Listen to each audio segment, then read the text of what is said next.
പാകിസ്ഥാൻ വീണ്ടും ആഭ്യന്തര കലാപത്തിന്റെ വക്കിലാണ്. തെരുവുകളിൽ വൻ സംഘർഷമുണ്ട്. ജയിലിലുള്ള ഇമ്രാൻഖാന്റെ അവസ്ഥയെക്കുറിച്ച് അഭ്യൂഹങ്ങൾ പടരുന്നു.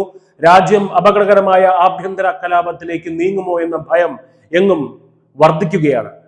കാരണം പല പാകിസ്ഥാനികൾക്കും ഇമ്രാൻഖാൻ ഒരു നേതാവ് മാത്രമല്ല, അദ്ദേഹം അവരുടെ ശബ്ദമാണ്, പ്രതീക്ഷയാണ്. അസീം മുനീറിനെ പോലെയുള്ള ശക്തരായ ഏകാധിപതികൾക്കെതിരായുള്ള ചെറുത്തുനിൽപ്പിന്റെ പ്രതീകമാണ്. ഈ സംഘർഷഭരിതമായ അന്തരീക്ഷത്തിലാണ് ഇസ്ലാമാബാദിനെ വിറപ്പിച്ചുകൊണ്ട് ഒരു മുന്നറിയിപ്പ് ഇപ്പോൾ പുറത്തു വന്നിരിക്കുന്നത്. ഇമ്രാൻഖാന് ജയിലിൽ വെച്ച് എന്തെങ്കിലും സംഭവിച്ചാൽ പാകിസ്ഥാൻ കത്തിയെരിയുമെന്ന് അദ്ദേഹത്തിന്റെ സഹോദരി നോറിൻ നിയാസി പാകിസ്ഥാൻ സർക്കാരിന് ശക്തമായ മുന്നറിയിപ്പ് നൽകിയിരിക്കുകയാണ്. പ്രധാനമന്ത്രി ഷഹബാസ് ഷെരീഫും കരസേനാ മേധാവി ജനറൽ അസീം മുനീറും ഖാനെ മറയ്ക്കുന്ന രഹസ്യങ്ങളുടെ ഒരു മതിലുയർത്തുകയാണെന്ന് അവർ പരസ്യമായി മാധ്യമങ്ങളോട് പറയുകയാണ്. ഇമ്രാൻഖാൻ എന്തെങ്കിലും പറ്റിയാൽ പിന്നെ ഷഹബാസ് ഷെരീഫിനെയും അസീം മുനീറിനെയും പാക് ജനത ബാക്കി വച്ചേക്കില്ല.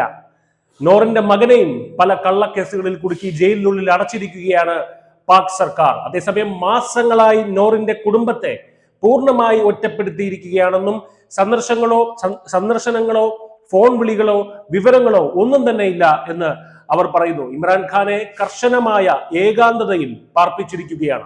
ഈ രഹസ്യമറ മനഃപൂർവ്വമാണ്. അധികൃതർ പൊതുജനങ്ങളെ അറിയിക്കാൻ ആഗ്രഹിക്കാത്ത എന്തോ ഗുരുതരമായ കാര്യം, എന്തോ അത്യാഹിതമായ കാര്യം ജയിലിനുള്ളിൽ നടക്കുന്നുണ്ടാകുമോ എന്ന് അവർ ഭയപ്പെടുന്നു. ഇമ്രാൻഖാന് ദോഷം സംഭവിച്ചാൽ പാകിസ്ഥാന്റെ തെരുവുകൾ പൊട്ടിത്തെറിക്കും. വിലക്കയറ്റം, അഴിമതി, രാഷ്ട്രീയ അടിച്ചമർത്തലുകൾ, വർദ്ധിച്ചു വരുന്ന നിരാശ, ഇത്തരം കാര്യങ്ങളാൽ ഇതിനകം തന്നെ രോഷാകുലരായ സാധാരണ പൗരന്മാർ വൻതോതിൽ അനിയന്ത്രിതമായി തെരുവിലിറങ്ങുമെന്ന് അവർ മുന്നറിയിപ്പ് നൽകി. ആ രോഷം പൊട്ടിപ്പുറപ്പെട്ടാൽ ആർക്കും അത് തടയാൻ കഴിയില്ല എന്നും അവർ പറഞ്ഞു. ഇമ്രാൻഖാന്റെ പാർട്ടിയായ പാകിസ്ഥാൻ തെഹ്രീക്ക് ഇൻസാഫ് അനുയായികൾ രാഷ്ട്രീയ പ്രേരിതമെന്ന് വിളിക്കുന്ന കേസുകളിൽ മാസങ്ങളായി അദ്ദേഹം ജയിലിലാണ്. അദ്ദേഹത്തെ മുമ്പ് അറസ്റ്റ് ചെയ്തപ്പോഴും പാകിസ്ഥാൻ അക്രമാസക്തമായ പ്രതിഷേധങ്ങൾക്ക് സാക്ഷ്യം വഹിച്ചിട്ടുണ്ട്. ഭരണകൂടവും ഖാൻ അനുകൂലികളും തമ്മിലുള്ള ഭിന്നത എന്നത്തെക്കാളും രൂക്ഷമാണിപ്പോൾ. ഇമ്രാൻഖാൻ ശരിക്കും മരണപ്പെട്ടിട്ടുണ്ടെങ്കിൽ പാകിസ്ഥാൻ കത്തിയെരിയും എന്ന ഭീഷണി ഒരു മുന്നറിയിപ്പായിരിക്കില്ല, അത് യാഥാർത്ഥ്യമായേക്കാം. പാകിസ്ഥാൻ എന്ന രാജ്യം വിഘടിച്ച് ഇല്ലാതാകുന്നതായിരിക്കും നമ്മൾ പിന്നെ കാണുക. News desk, news India Malayalam.